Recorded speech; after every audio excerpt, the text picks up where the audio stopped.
उत्तर प्रदेश के बौद्ध स्थित श्रावस्ती के जिला मुख्यालय भिनगा पहुंचे डिप्टी सीएम दिनेश शर्मा 2777.95 लाख की परियोजनाओं का लोकार्पण के साथ साथ किया शिलान्यास, साथ ही जनसभा को किया संबोधित। श्रावस्ती जनपद की ये तस्वीरें जहां पर डिप्टी सीएम दिनेश शर्मा का उड़न खटोला उतरा और उनका पुलिस लाइन में पुलिस अधीक्षक तथा जिलाधिकारी समेत भाजपा के नेताओं ने स्वागत किया तथा तैनात सुरक्षाकर्मियों ने उन्हें गार्ड ऑफ ऑनर देते हुए उनकी सलामी ली।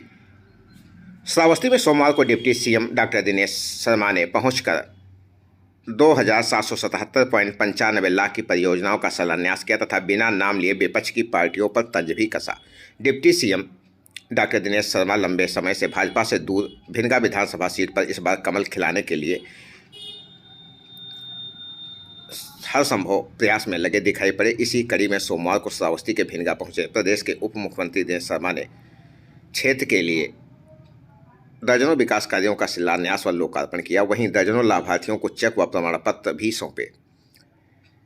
जूनियर हाई स्कूल भिनगा में आयोजित जनसभा में डिप्टी सीएम ने कहा कि मोदी और योगी सरकार से पहले प्रदेश में अपहरण माफिया, नकल माफिया और भ्रष्टाचार का बोलबाला था। अब इन्हीं माफियाओं की कब्जाई गई जमीनों को खाली कराकर सरकार उसी जमीन पर गरीबों के लिए आवासीय योजना तैयार कर रही है। उन्होंने सपा राष्ट्रीय अध्यक्ष अखिलेश यादव का बिना नाम लिए तंज कसते हुए कहा कि जो लोग आज चुनावी यात्राएं निकाल रहे हैं वे कोरोना काल में घरों में दुपक कर सोशल मीडिया पर खेल रहे थे, जबकि भाजपाई लोग जनता की सेवा में जुटे रहे। वहीं मीडिया के सवालों का जवाब देते हुए डिप्टी सीएम ने ओवैसी पर हमला किया और कहा कि हैदराबाद से चलकर आए हैं, हिंदू मुस्लिम लड़ाना चाह रहे हैं लेकिन वो सफल नहीं होंगे। 4.5 साल में यहाँ कोई सांप्रदायिक दंगा नहीं हुआ है, यहाँ के लोग शांतिप्रिय लोग हैं। वहीं वरुण गांधी पर सवाल करने पर कन्नी काटते हुए कहा कि किसी को शंका करने की जरूरत नहीं है, यहाँ छोटी छोटी चीज़ों के प्रति जवाबदेही सरकार चल रही है। इस दौरान भारी तादाद में लोग मौजूद हैं, जिनकी मौजूदगी में यहाँ पर विभिन्न योजनाओं का लोकार्पण व शिलान्यास किया गया। साथ ही श्रावस्ती विधायक भूतपूर्व सांसद दद्दन मिश्रा समेत अन्य भाजपा के नेता व पदाधिकारीगण मौजूद हैं, जिनकी मौजूदगी में उन्होंने यहां पर पहुंचकर जनसभा को संबोधित किया। लगभग 45 मिनट तक उन्होंने लोगों को संबोधित किया। इस दौरान विभिन्न योजनाओं के लाभार्थियों को उन्होंने प्रमाण पत्र आदि का भी वितरण किया। सबसे तेज खबर श्रावस्ती चैनल पर आप देख पा रहे हैं श्रावस्ती जनपद के जिला मुख्यालय भिनगा की ये तस्वीरें, जहां पर पहुंचकर डिप्टी सीएम ने कई कार्यक्रमों का लोकार्पण किया तथा जनसभा को भी संबोधित किया। इस दौरान उन्होंने जनता को संबोधित होते हुए क्या क्या कहा, सुनिए उन्हीं की जुबानी। योजना के अंतर्गत लाभ प्राप्त करने वाले जिन्हें डेमो चेक दिया जाएगा, सुखी मिश्रा पुत्री सतीश कुमार, मानसी पुत्री गया प्रसाद, अमिता साहू पुत्री रमेश कुमार, उर्मिला देवी पुत्री रक्षाराम और संजुम बानू पुत्री चुन्नन खां। योजना से लाभान्वित होने वाले लाभार्थी सुखी मिश्रा, मानसी, अमिता साहू, उर्मिला देवी, संजुम बानू। विभिन्न योजनाओं का आज लोकार्पण किया गया। 27 करोड़ की लागत से अद्भुत कार्य जो इस क्षेत्र की जनता के लिए होना चाहिए था, आज उत्तर प्रदेश के माननीय मुख्यमंत्री जी के दिशा निर्देश में जो उत्तर प्रदेश की विकास की गति चल रही है, उसके अंतर्गत इन सारी योजनाओं का लोकार्पण करने का अवसर हमें मिला है।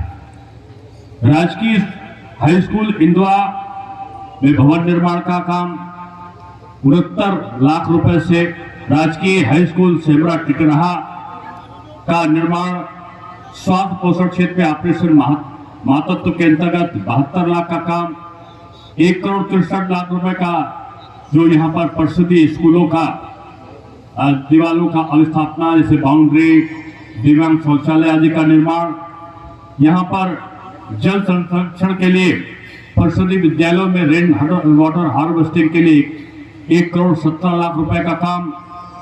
इसके साथ साथ शिक्षा सेक्टर के 300 स्मार्ट इंफ्रा स्ट्रक्चर ऑपरेशन सक्षम फेज 2 के 4 करोड़ रुपए का कार्य, यहाँ पर जो टॉयलेट और ओटी कॉम्प्लेक्स बनाने का काम, हॉस्पिटल डिस्ट्रिक्ट हॉस्पिटल में 2 करोड़ 75 लाख रुपए का काम, यहाँ पर जनपद श्रावस्ती के इकौना में पुनरोदित योजना के अंतर्गत जिला शिक्षा और प्रशिक्षण संस्थान का सौंदर्यीकरण का 1 करोड़ 15 लाख का काम, श्रावस्ती IITI के अंतर्गत जो परिषद है उसमें विभिन्न प्रकार के आवास और साइकिल स्टैंड बनाने का 1 करोड़ 41 लाख का काम, राजकीय बालिका इंटर कॉलेज में 10 नग अतिरिक्त कक्षा बनाने का 59 लाख रुपए का काम और महामाया पॉलिटेक्निक कैंपस में 60 सीटेड पुरुष छात्रावास का ये 2 करोड़ 24 लाख का काम और राजकीय इंटर कॉलेज वर्गी हरिहरपुर का निर्माण 4 करोड़ और 18 लाख रुपए का काम, ये भी यहाँ पर भिड़गा में हुआ। और जनपद श्रावस्ती में राजकीय इंटर कॉलेज का जो निर्माण इकौना में किया गया वो 2 करोड़ 77 लाख रुपए का वो उसका निर्माण और शिक्षा और कौशल क्षेत्र में ऑपरेशन सक्षम के अंतर्गत 25 स्मार्ट केंद्रों का निर्माण, ये भी शिक्षा विभाग के अंतर्गत। गरीबों के चेहरे की मुस्कान लाने का काम माननीय प्रधानमंत्री जी ने किया है। 5 लाख रुपए तक का कोई भी अपनी चिकित्सा अच्छी से अच्छी कहीं भी करा सकता है, इसकी एक गारंटी देने का काम हमारी सरकार ने किया है। आज गरीबों को राशन अभी तक तो 5 किलो मिल रहा था, तो 10 किलो राशन मिल रहा है, 10 किलो अनाज, और 10 किलो अनाज के साथ साथ अब तो आपको दाल और आपको जो तेल है वो भी साथ में मिल रहा है। फ्री में देने की काम किया सरकार ने। आपके शौचालय निर्माण का तमाम बहनें यहां पर बैठी हैं और ज्यादा सालों के बाद देश के प्रधानमंत्री जी ने सोचा कि गांव में हर मकानों के बाहर या अंदर शौचालय बनाने का काम सरकार करेगी। योगी जी और मोदी जी के नेतृत्व में ये देखने में छोटा लगता है, लेकिन माताओं और बहनों की रक्षा करने का, उनके सम्मान की रक्षा करने का काम ये शौचालयों के निर्माण के माध्यम से किया गया है। अभी भी मुझे याद है, हम लोग छोटे से थे, बाद में तो हम लोग जब बड़े शहर में आए और शहर में रहने लगे तो गैस का चूल्हा में खाना बनने लगा है, लेकिन बचपन में मैंने देखा है और ये हर गांव की व्यथा रही है और आज भी है। लकड़ी के चूल्हे में बनाते हुए जंगल से गांव में लकड़ी लेने जाए माता बहने बेटी, असुरक्षा की भावना हो, गीली लकड़ी मिल जाए, धुआं निकलने लगे, तमाम प्रकार की बीमारियों का वो शिकार हो जाए। इस छोटी सी बात तो किसी ने नहीं सोचा था। योगी जी और मोदी जी के माध्यम से गैस का कनेक्शन फ्री में देने का काम हमारी सरकार ने किया है। आज ये प्रधानमंत्री आवास, जो ग्रामीण आवास योजना है, आज दे रहे थे, इसमें जाति और धर्म नहीं दिखाई पड़ रहा था। वर्मा जी को भी मिल रहा था, तो साहू जी को भी मिल रहा था, तो मिश्रा जी को भी मिल रहा था, तो गुप्ता जी को भी मिल रहा था, तो सोनकर जी को भी मिल रहा था, तो खातून जी को या सिद्दीकी जी को भी मिल रहा था। इसमें हिंदू और मुसलमान, अगड़ा और पिछड़ा, अनुसूचित नहीं था। यही था प्रधानमंत्री का कॉन्सेप्ट, यही था योगी जी का, तुष्टीकरण किसी का नहीं और काम सबके लिए, सबका साथ सबका विकास, सबका साथ होगा और सबका विकास होगा, यही कल्पना करके उत्तर प्रदेश में योगी आदित्यनाथ जी की सरकार आई थी। और इसका मूल कारण क्या था कि आप देखो 2017 के पहले क्या स्थिति थी उत्तर प्रदेश की। यहां बहनें बैठी, माताएं बैठी, आप पश्चिमी उत्तर प्रदेश है, तो यहां भी तो नेपाल की सीमा पे है। श्रावस्ती जिला तो इतना पवित्र है कि भगवान बुद्ध की कर्मस्थली रहा है। यहां पर तमाम साहित्यकार रहे, यहां पर विभिन्न प्रकार के विभिन्न जगहों पर अपना नाम ऊंचा करने वाले महापुरुष यहां से रहे, लेकिन श्रावस्ती की चिंता किसी ने नहीं की थी। आज चारों तरफ जिस प्रकार से विकास की अवधारणा काम कर रही है, पुलों का जाल बिछ रहा है, चौड़ी सड़कों का निर्माण हो रहा है, नए नए विद्यालय बन रहे हैं। आज 12 विश्वविद्यालय पर काम लगभग पूरा हो चुका है और 3-4 विश्वविद्यालय और बनने वाले हैं। बीजेपी ने संकल्प पत्र में कहा था कि 10 विश्वविद्यालय बनाएंगे। हम 15 विश्वविद्यालय के आसपास पहुंच रहे हैं। हमने पूरी 15 सालों में 48 केवल विद्यालय बने थे माध्यमिक के, और हमने जो हमारी सरकार है, सरकार ने केवल 4.5 वर्षों में 250 विद्यालयों का निर्माण करके उनको प्रारंभ किया है। डिग्री कॉलेज, आज तक एक डिग्री कॉलेज रहे तो बहुत बड़ी बात होती थी। 77 डिग्री कॉलेज पूरे उत्तर प्रदेश में नए बनकर तैयार हुए। 5 एक्सप्रेसवे, डिफेंस कॉरिडोर और 5-6 जगहों पर मेट्रो रेल का संचालन हो रहा है। ये जमाना बदला है ना, ये समय बदला है ना। और समय में इसलिए कह रहा हूं कि आज अगर आप देखो, पश्चिमी उत्तर प्रदेश से कुछ लोग मिले थे, माननीय मुख्यमंत्री जी वहां पर गए थे। पलायन करके लोग भाग रहे थे पिछली सरकार में।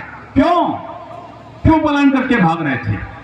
शरीफ आदमियों के, सीधे और सज्जन शांतिप्रिय लोगों के मकान के ऊपर अराजक तत्व आकर लिख देते थे ये मकान खाली है, और पोस्टर लग जाता था। उस घर वाला परिवार डरकर वहां से घर को छोड़कर भाग जाता था, क्योंकि उसे चिंता थी अपनी बेटियों की, अपनी माताओं की, अपनी बहनों की, कि उनके साथ में दुर्व्यवहार या अराजक तत्व, बदमाश, गुंडा, मवाली न कर दे। ये पलायन करके जा रहे तो लोग। बीजेपी सरकार आ गई, माताओं बहनों के लिए, रक्षा के लिए एंटी रोमियो स्क्वाड बन गया। जो सड़क पर अराजक तत्व दिखाई पड़ते थे, योगी जी का डंडा चला और वो जेल के सलाखों के पीछे जाकर रहने लगे। ये परिवर्तन था ना। जहां अपहरण होता था, डकैती होती थी, उत्तर प्रदेश शांत हो गया। लोग वापस घरों में आने लगे। जगह जगह पर यहां तो नारा लगता था, सत्ता में बैठे हुए लोग नारा लगा देते थे, खुली दुकान तुम्हारी, बंद दुकान तुम्हारी और खुली दुकान हमारी। सरेआम व्यापारियों की दुकान लूट ले जाते थे और कहीं पर भी कोई एफआईआर दर्ज नहीं होता था। ये कैसा उत्तर प्रदेश जा रहा था? यहां लोग पैसा यहां पर निवेश नहीं करना चाहते थे। लोग यहां पर फैक्ट्री नहीं लगाना चाहते थे। अपहरण एक उद्योग बन गया था, नकल एक उद्योग बन गया था। नकल कराने के लिए पता चलता था कि आज परीक्षा में बैठने वाला परीक्षार्थी आ रहा है, तो आसपास के प्रदेशों से बसों में, ट्रेनों में भरकर लोग आ जाते थे। क्यों? क्योंकि परीक्षा केंद्रों पर नीलामी होती थी। परीक्षा केंद्र बनने के लिए तमाम बड़े सोर्स लगा करते थे।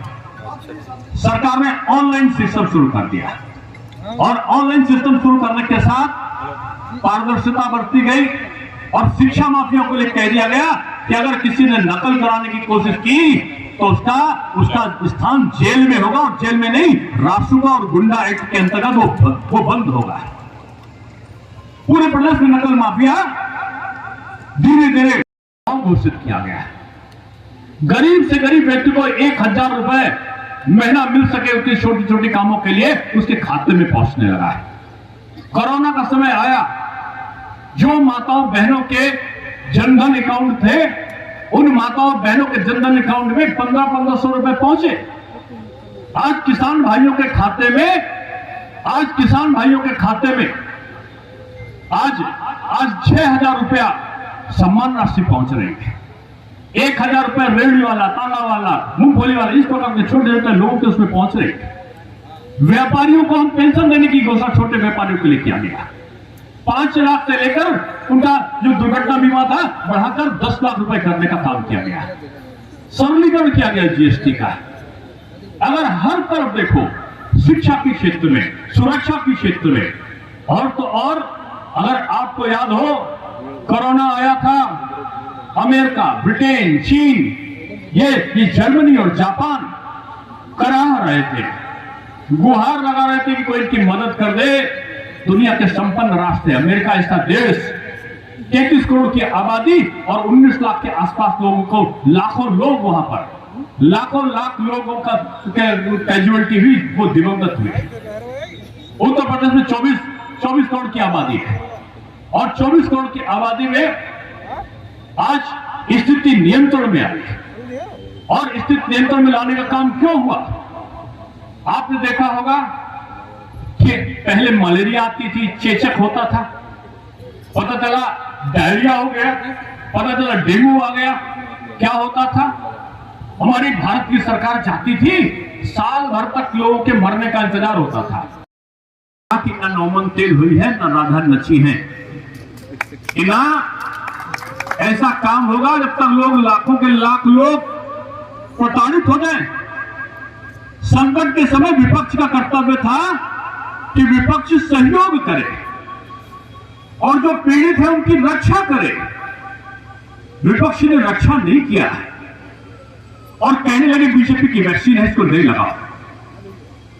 जब उन विपक्ष के बड़े नेताओं के पूज्य घर के बुजुर्गों ने लगाना शुरू कर दिया और कहने लगे हमने तो अपनी सुरक्षा कर ली है, तब आया कि ये तो मुफ्त में देनी चाहिए। मोदी जी ने कहा लो ये भी कर देता हूं और वैक्सीन भी मुफ्त में आने लगी। तब फिर नेता लोगों का बयान आने लगा और कहने लगे कि इसको लगाएगा कौन? सही बात थी, कौन लगाएगा? लेकिन लोगों को पता नहीं था कि ये मोदी जी और योगी जी का युग है। रातों रात चुटकी बजाकर लोगों को ट्रेनिंग दी जाने लगी, वर्चुअल ट्रेनिंग देनी जाने लगी, फिजिकल ट्रेनिंग देनी जाने लगी। जो फार्मेसी के लोग थे, जो नर्सिंग के ट्रेंड लोग थे, उनका आह्वान किया गया और एक आंदोलन की तरह चला और चलने के बाद घर घर वैक्सीनेशन का, गांव गांव वैक्सीनेशन का दौर चला और हमने इस कोरोना की महामारी को हराने के लिए एक युद्ध की तरह इसको जीतने का काम किया।